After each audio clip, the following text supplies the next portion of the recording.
Are you looking to put together a winter or holiday container and you're not quite sure where to start? Whether you want to put together something a bit more natural or perhaps something with a bit more bling, it all starts with the base, and the base in this case are your greens. In this video, I am going to show you how to build that beautiful base, and then it's just a matter of being creative and adding our extras. Well, it is time to take this fall container and switch this out to the winter season. We have a snowstorm on its way. Now, I am simply going to remove everything from this container, and really, this was so pretty in its prime. Let me show you. The color in this was just so pretty, but like I said, it is looking tired and we have a snowstorm on its way. So if I'm going to get this switched out, it needs to be now. Now, what I'm going to do is I am going to pull everything out of this container, trying to keep as much soil as possible in this container. So some of these had some pretty sizable root balls, and those are going to have to come out, but everything else, if I can keep as much dirt in here as possible, that's what I'm going to do so that I have something to put my greens and twigs into. Now, the cabbage I am simply going to throw into my mulch pile, but the mums, you could actually transplant those into your landscape somewhere.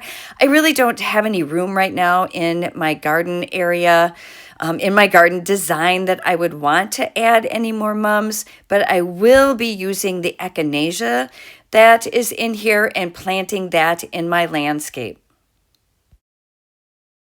Now, what I'll be using in this container is some Fraser. I also have some noble fir, which is gorgeous. I'm using some incense cedar, which has a nice draping effect. I have some juniper with some great berries on it. I'll also be using a little bit of pine.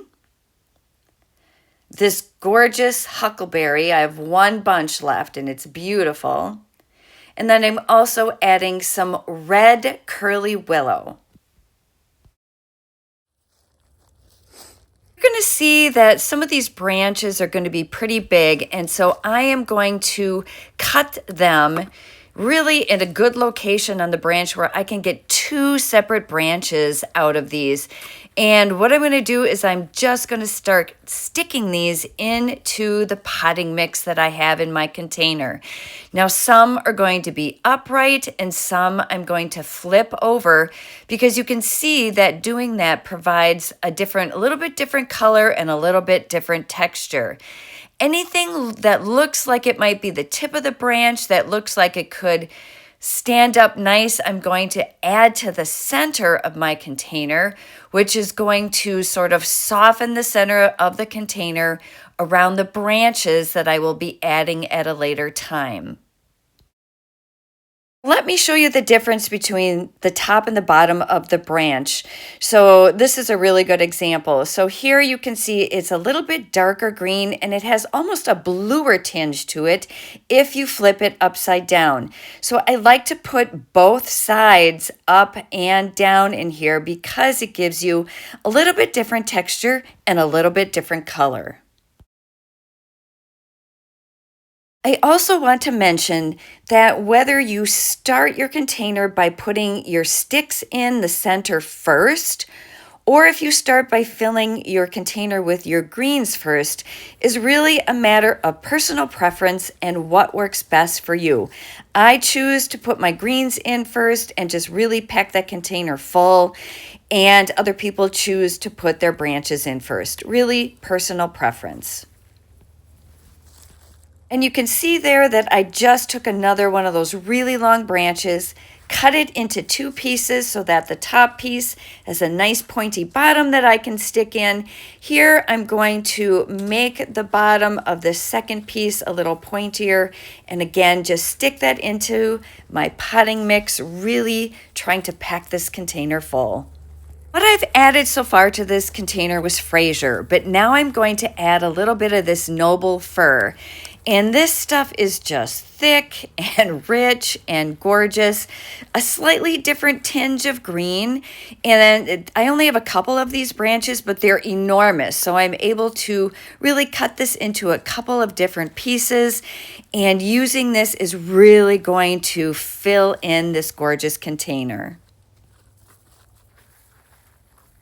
The way to make a beautiful, gorgeous container is by adding different varieties of greens. So we started with our Fraser, we added our noble fir, and now we're going to add some of this incense cedar, which is just gorgeous. It has a little bit more of a lime green sort of hue to it, and it has golden tips, and it is just absolutely beautiful.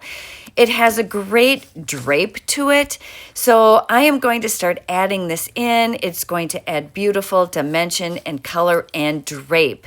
In fact, in a lot of my containers, I like to add it to the very bottom or front of the container. Cedars add just sort of a beautiful drape to containers. Here I'm going to not only add it to the bottom, but I'm also going to add it into the container to add, again, that dimension and color. So I'm just going to keep adding a little bit more of the cedar in here. You want to make sure that you spread it out, and of course you want to make sure that you're going all the way around your container, including the backside, because you may not see it from the drive, but it still is going to add great dimension. Now next I am adding some juniper. This, again, a different texture, a little different color, and it has these great berries on it. My tip on doing the greens is to add at least 2 to 3 different varieties and to pack it full. When you think it's full enough, you put more in.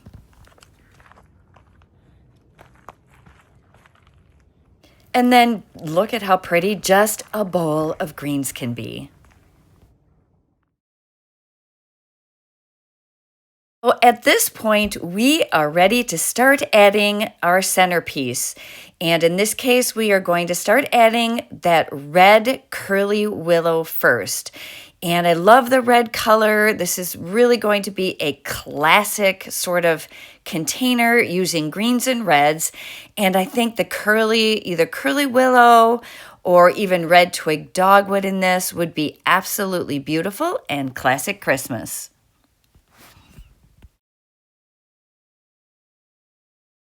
Another tip, of course, is to make sure that you're sinking your greens as well as your twigs well into your container, into that potting mix.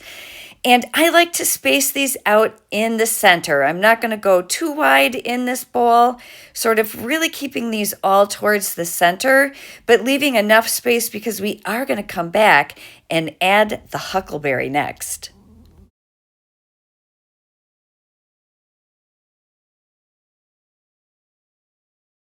Next up, I'm adding that beautiful huckleberry, which has red branches, but it has these sort of lime green looking leaves.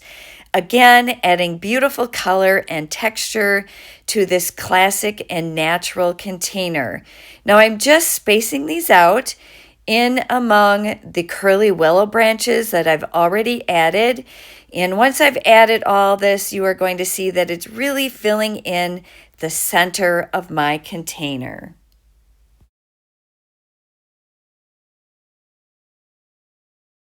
Of course, I'm not working this fast. I've just speeded this up a little bit so we can get this huckleberry added. But I do want you to see how you just keep adding and adding and adding and adding. And as you do that, it really starts to fill the center up and really making it look gorgeous. Again, when you think you've added enough, add more. Couple of things that are important to do. I live in Wisconsin. It's going to get cold. My greens are going to dry out. I am using Wilt Proof. I spray all of my greens and the huckleberry with Wilt Proof, and that is going to help maintain the greenness of your greens throughout the winter and holiday season. The other thing that I'm going to do is I'm going to water these greens into my container. So I'm going to give everything in this container a big drink. That's also going to help it maintain its lush green look, as well as freeze everything into my container so it won't blow out. The other thing you can do is you can pre-soak your greens before you use them. You're simply going to fill a bucket of water, you're going to soak them for 24 hours, take them out, let them dry outside, and then assemble your container. Last but not least, I've added just a few sprigs of red berries in here, right again around the center, just to add a pretty pop of color.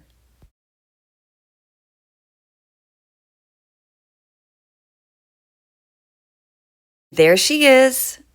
Beautiful, natural, classic Christmas, and a wonderful welcome as you're coming up my drive. Now, I couldn't decide between white lights and colored lights, so my strand actually has both. I figured I can change it up depending on my mood.